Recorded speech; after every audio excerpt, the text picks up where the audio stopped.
ओतूर जुन्नर मार्गावर एक अत्यंत भीषण आणि काळजाचा थरकाप उडवणारा अपघात घडला। या अपघातात जुन्नरचे निवडणूक नायब तहसीलदार अनंता बनाजी गवारी यांचा दुर्दैवी मृत्यू झाला असून अन्य 2 जण जखमी झाले आहेत। हायवा डंपर आणि होंडा सिटी कार यांच्यात झालेल्या समोरासमोर धडकेमुळे संपूर्ण जुन्नर तालुक्यावर शोककळा पसरली आहे। हा अपघात ओतूर जुन्नर मार्गावरील पांगरी माथा ते बनकर फाटा या दरम्यान असलेल्या एका धोकादायक वळणावर झाला।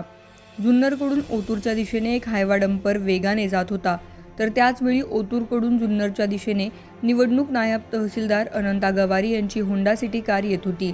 वळणावर डंपर आणि कारची समोरासमोर जोरदार धडक झाली। ही धडक इतकी भीषण होती की कारच्या पुढील भागाचा अक्षरशः चक्काचूर झाला आणि गाडीचे मोठ्या प्रमाणावर नुकसान झाले। अपघाताचा आवाज ऐकताच परिसरातील स्थानिक नागरिकांनी घटनास्थळी मोठी गर्दी केली। कारमध्ये अडकलेल्या जखमींना बाहेर काढण्यासाठी नागरिकांनी तातडीने मदतकार्य सुरू केले। या भीषण अपघातात अनंता गवारी, त्यांच्या सोबत असलेले विजय खारतोडे हे दोघेही गंभीर जखमी झाले होते, तर तुषार भीमराव कोरडे यांना किरकोळ दुखापत झाली।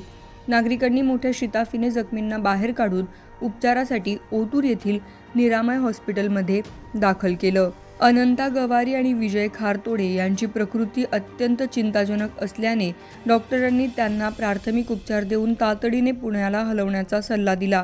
त्यानुसार त्यांना रुग्णवाहिकेतून पुण्याला नेण्यात येत होते, मात्र दुर्दैवाने वाटेतच अनंता गवारी यांची प्राणज्योत मावळली। त्यांच्या निधनाचे वृत्त समजताच महसूल विभागात आणि जुन्नर परिसरात हळहळ व्यक्त केली जाते। एक कर्तव्यदक्ष अधिकारी गमावल्याची भावना सर्वत्र व्यक्त होत आहे। अपघातग्रस्त हायवा डंपर हा मांदारणे येथील विघ्नहर्ता खडी केशर अँड पेवर्स या कंपनीचा असल्याची माहिती तपासात समोर आली आहे। अपघातामुळे या मार्गावरील वाहतूक काही काळ विस्कळीत झाली होती।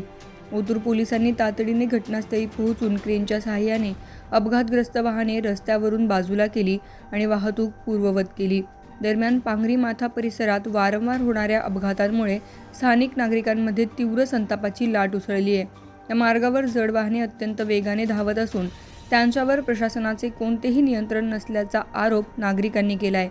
वेगाने धावणाऱ्या जड वाहनांवर कडक निर्बंध घालावेत आणि अपघात प्रवण क्षेत्रात सुरक्षा उपाययोजना कराव्यात अशी मागणी जोर धरत आहेत। या संपूर्ण प्रकरणाचा पुढील तपास ओतूर पोलीस करत आहेत। शगुफ्ता शेख, लोकमत.com, पुणे।